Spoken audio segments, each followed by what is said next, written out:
Hola chicos, muy buenas tardes. Por favor, registren su asistencia en el chat. Presten atención a la lista. Víctor Navarro, Presente. Mayerly Torres. Presente. Bien chicos, vamos a continuar. El día de hoy vamos a hablar acerca del tema Inca descendiente del Sol. A conocer mucho más referente a lo que es a esta cultura. Por favor, Víctor. Los pueblos andinos fueron agrupados en un extenso imperio unificado política y culturalmente. El Tahuantinsuyo, la máxima autoridad era ejercida por el Inca, una especie de emperador que dirigía cada aspecto de la vida social. De la figura del Inca toma nombre el imperio bajo su dominio Inca. Y también con ese vocablo se denomina a las culturas andinas que se encontraban dentro de su juris- jurisdicción. jurisdicción. Además de tener características absolutistas, el gobierno hereditario del Inca era teocrático, pues era considerado descendientes y representantes del dios del sol, y por lo tanto jefe de la orden sacerdotal. En la estructura estamental, por debajo del Inca se encontraba su familia, que conformaban la realeza y poseía las mejores tierras. La nobleza ocupaba el siguiente estrato. Entre ellos eran elegidos los funcionarios públicos y jueces de distintos rangos, que, ju- que juzgaban y sentenciaban de acuerdo a la gravedad del crimen, la razón por la razón por la que fue cometido, los antecedentes y la edad del, y la edad del que cometía el delito. Por último, el pueblo era conformado por los Ruma, Hatun Ruma, agricultores y artesanos, quienes trabajaban las tierras que les asignaba el Estado y, de forma gratuita, las del emperador y la nobleza. Como forma de tributo, también trabajaban en las construcciones públicas, las minas, presentando, presentando servicio militar o ayudando en cualquier labor comunitaria. A este trabajo tributario se le conoce como mita, también del pueblo. Los mitiman, mitimaes eran utilizados como colonos, mientras que los yanaconas eran prisioneros de guerra que podían ser utilizados como esclavos y destinados al sacrificio. Gracias, Víctor. Bien, empecemos por el tema. Bien, tenemos aquí el Inca descendiente del Sol. El Inca principalmente era considerado como el soberano del Imperio Inca, que más que todo le daban el título Hijo del Sol, lo que era como un estatus divino, como una autoridad suprema, ya que su legitimidad se basaba más que todo en la creencia de diferentes descendencias del dios solar, Inti, el cual era como un venerado para los pueblos andinos, en la cual se dio esta conexión divina, no solamente que otorgaba el poder político, sino también le otorgaba lo que son los diversos símbolos y papel como mediador entre los dioses y la humanidad. Ahora, el Imperio Inca, o también denominado como Tahuantinsuyo, más que todo se configuraba como una de las civilizaciones más significativas de los pueblos andinos. ¿Por qué? Porque se caracterizaba por su unificación política y cultural bajo la figura central del Inca, en la cual es quien no solamente ejercía su poder absoluto, sino que también era como visto como un ente divino, como una representación del dios del sol.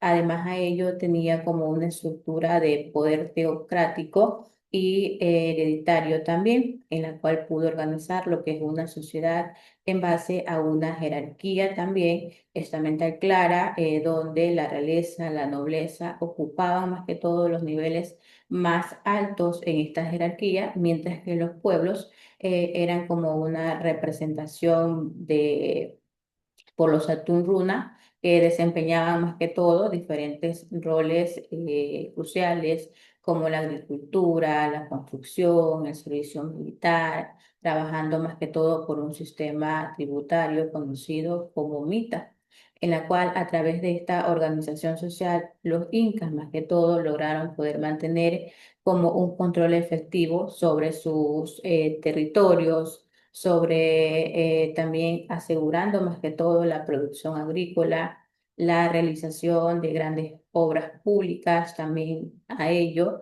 también realizaron lo que es un sistema que implicaba lo que son sacrificios en su momento, eran muy significativos en este pueblo, que se veía más como obligado a poder contribuir con el trabajo y diferentes recursos para bienestar del imperio, más que todo, en la cual mantenían lo que es muy fundamental poder comprender lo que es la historia, lo que es la cultura y lo que es el legado que ha dejado lo que es esta suyo, pues no, como como reflejaba lo que es el equilibrio como complejo de lo que es poder, de lo que es la religión y sobre la vida cotidiana que tenían todos estos habitantes, pues, ¿no? De esta cultura.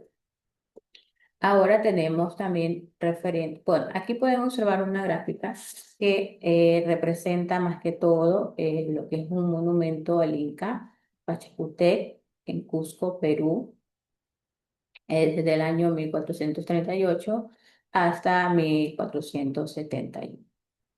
Y lo pueden observar, déjenme observar ahí, para que lo identifique. Por acá también tenemos otra imagen, que también ya vamos a hablar de esta imagen, porque se dio a conocer como Tumi. Pero antes de, vamos a conocer también otro poquito más acerca de su cultura, sobre los incas, sobre su lengua, que nomás realizaban, pues no, organizaban. Víctor, por favor, ayúdenme. Si Mayerly desea leer, me puede decir, no hay ningún problema. Sobre los incas. Eso, ¿verdad? Espérenme un momento, Mayerly. Este, que lea Víctor porque ya iba a leer. Ya, listo. No hay problema, Vamos, no hay Víctor. problema. Sobre los incas. La lengua quichua fue la más extendida con el imperio. Tenían una religión politeísta. Viracocha era el dios de las cosas de arriba, mientras que Pachamac era la madre tierra. Los hombres del pueblo debían ser mono- monógamos y y los nobles podían ser políganos. No, polígamos. Antes de legalizar el matrimonio, las parejas convivían para ver si se llevaban bien. Bien, referente a la lengua sobre los incas, ¿cuál era? Yo- Ya, bien. El Imperio Inca, además de su organización política, de su organización social, se caracterizaba también por tener una tradición cultural que incluía más que todo la lengua quichua como idioma predominante, lo que facilitaba a ellos lo que es la comunicación, lo que es la cohesión entre diversos pueblos bajo su dominio. Su religión politeísta, centrada prácticamente con deidades como Viracocha, el dios creador, Pachamama, la madre tierra, que reflejaban lo que es una profunda conexión espiritual con lo que es con la naturaleza, con el cosmos, en cuanto a lo que son las relaciones familiares y matrimoniales. Ellos tenían como un sistema de monogamia para el pueblo y poligamia para lo que es la nobleza, donde ellos mostraban una clara diferenciación, más que todo, en las prácticas sociales, mientras que las costumbres de poder convivir antes de formalizar lo que es el matrimonio inca, ellos mantenían como una búsqueda de como de compatibilidad entre las parejas. Estos elementos, más que todo, dan como la complejidad social y cultural de los tahuantinsuyo, donde sus creencias, sus estructuras familiares y normas sociales que estaban en su momento relacionadas con la forma de vida y más que todo con su cosmovisión. Como se pueden dar cuenta en pantalla, esta gráfica representa, está denominada como el tumi, cuchillo ceremonial inca, que este más que todo eh, era como utilizado para, como una representación, como una fusión de funcionalidad, tanto de lo que es del arte como de lo espiritual. ¿Por qué? Porque se usa más que todo, se usó en rituales, en ceremonias también, donde resaltaban la importancia de este objeto sagrado para ellos desde la cultura inca, que su uso tanto en rituales como en ceremonias también se conllevaba también como una conexión con la naturaleza, con las creencias religiosas que ellos tenían en su momento, con la estructura social también que daban a conocer más que todo este objeto, ¿no? Luego tenemos ahora lo que es la estructura social de este imperio inca, que también está denominada como, ¿de qué manera? Piramidal. Sí, pero como si, sí, es una pirámide, correcto, pero Jerárquica. jerárquica, muy bien. Bien, como primer posición tenemos el Inca. ¿Cuál era el Inca? Que lo gobernaba todo. Correcto. Luego tenemos el Ahuequí, que es hijo del Inca, que este más que todo era como representación de el Inca más que todo, cuando no estaba él en su puesto, digámoslo así. Él era el que representaba lo que decía que hacer en su momento. Luego tenemos a Mayerly. Realeza panacas reales, primeras generaciones de cada panaca. Ya, los panacas reales, era representación de lo que es la realeza, que por ende estos jugaron también una parte muy fundamental en lo que es el mantenimiento del orden político y social del imperio inca. Eran como herederos de los primeros incas, es decir, que sus miembros no solamente eran como actores de lo que es la política del imperio, sino que también que eran portadores de tradiciones de ritos, como que ellos sostenían lo que es la cosmovisión andina, en la cual ellos estudiaban también para poder comprender lo que es la complejidad, lo que es el poder que los caracterizaba a esta civilización. Luego tenemos a Mayerly. Nobleza, nobleza de sangre prestantes, miembros de las panacas, nobleza de privilegio, personas que se destacaron por su servicio, sacerdote, Muyá Ursú y Asilas, altos jefes de pueblos y subyugados. Bien, la nobleza de sangre era representación también, era uno de los elementos esenciales en la estructura social y política de este imperio inca, aunque no siempre ocupaban que son los roles más como prominentes de esta cultura. como su influencia, como el linaje y su participación también activa en lo que es en la administración. También ellos participaban en rituales, también ellos tenían una vida cotidiana de poder comprender lo que es la función en base a esta nobleza de sangre que ayuda más que todo a poder como poder interactuar dentro de esta civilización, cómo estas relaciones contribuyen a la estabilidad y a la continuidad de esta civilización andina. Luego tenemos a Víctor.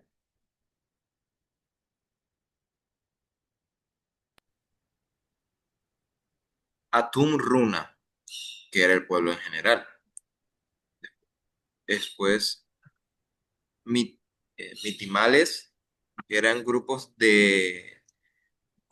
que eran trasladados para colonizar nuevas regiones, enseñando a los pueblos nuevas costumbres y creencias. Y por los más bajos están los Yanaconas, servicios del Inca y del Imperio.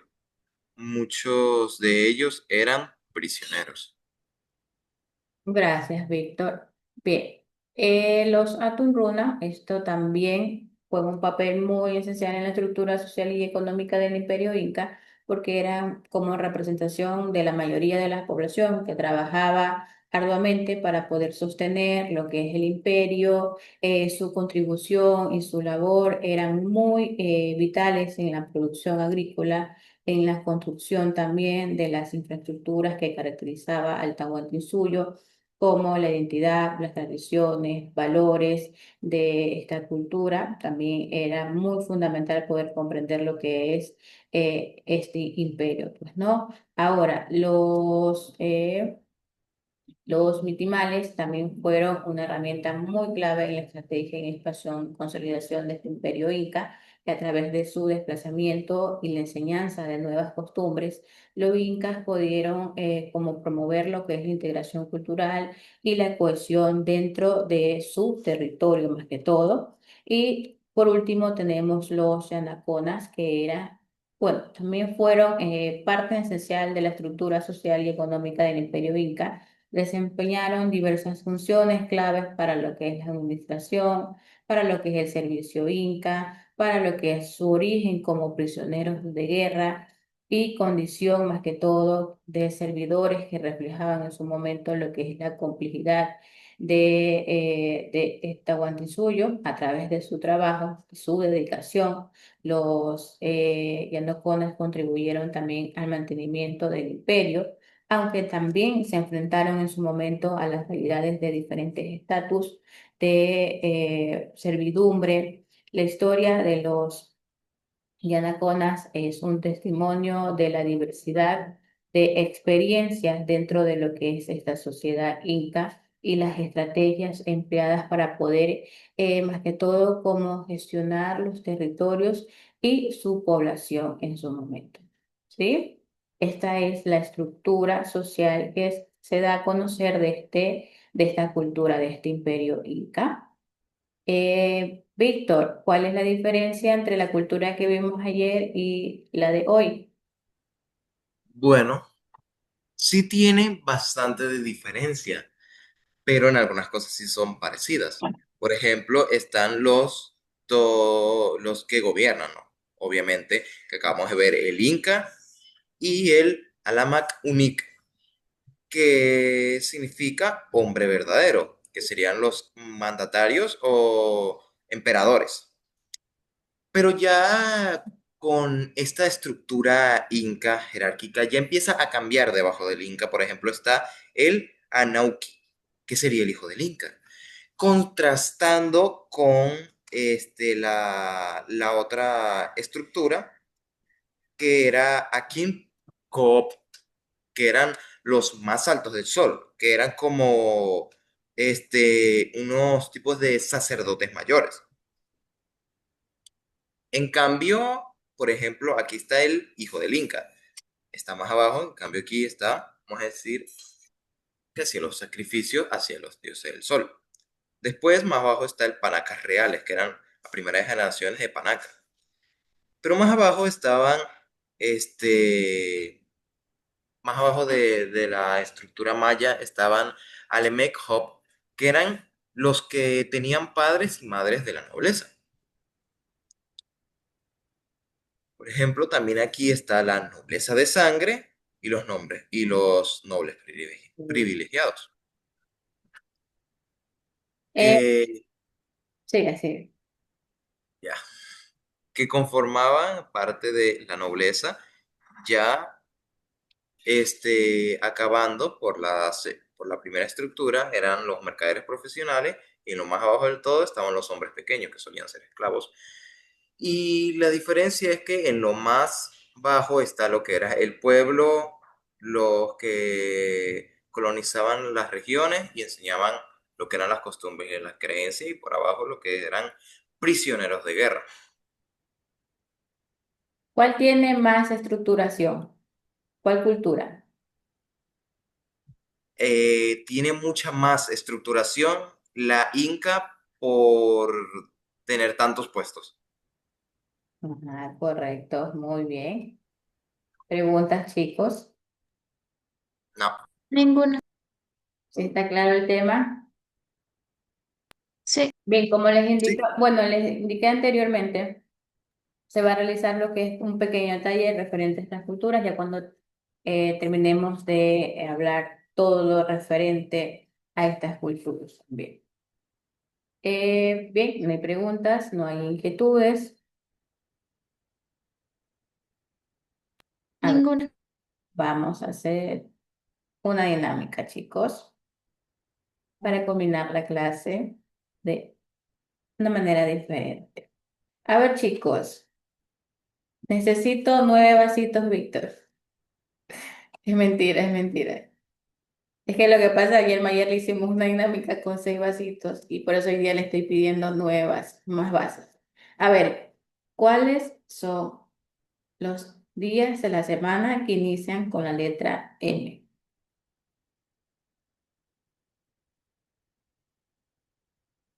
dos.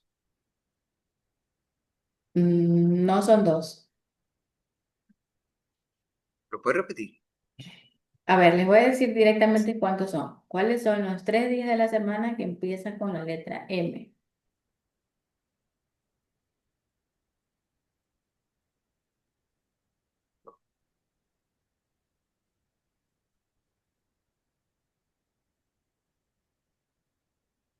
Martes, miércoles, mañana. Sí, usted no. Usted ha visto muchos videos, Víctor. No, no, no, se lo juro, licenciada, se lo juro que no. Sí, exactamente. Martes, miércoles y mañana. Y mañana continuamos con las demás clases, chicos. Bien, no hay preguntas, no hay inquietudes, todo está claro referente a los temas. Qué bueno, chicos, que todo esté claro, porque recordemos que ya la otra semana ya empieza lo que es su examen, pues, ¿no? El 1 de noviembre empieza la activación de sus exámenes para que puedan hacer. Y por ende, a partir del día lunes o martes, también vamos a empezar con la socialización de su cuestionario, pues, ¿no? Para que ya tengan conocimiento referente a lo que ya se va a dar la otra semana. Bien, chicos, entonces, todo está claro. Ah, ya, algo iba a decir, pero no recuerdo. Ya, me acordé. Para los chicos, por favor, he revisado trabajos atrasados y no he visto ninguna justificación. Si no hay justificación, recuerden que es calificación sobre 8. Y si tienen la justificación, recuerden que se califica sobre 10. También la presentación de sus trabajos también se califica, eso tenganlo presente, ¿sí? Bien, chicos, hemos terminado la clase con los siguientes estudiantes: Víctor Navarro, Presente. Mayerly Torres. Presente. Bien, chicos, nos vemos el día de mañana. Mayerly, que se siga recuperando. Y a Tapia también, por favor, me indican que se siga recuperando para que se pueda conectar, pues, ¿no? Cuídense, chicos, por favor. Nos vemos el día de mañana. Que tengan una bonita tarde. Chao, Ya, licenciada, profe, nos vemos. cuídese. Chao, chao, gracias, chicos.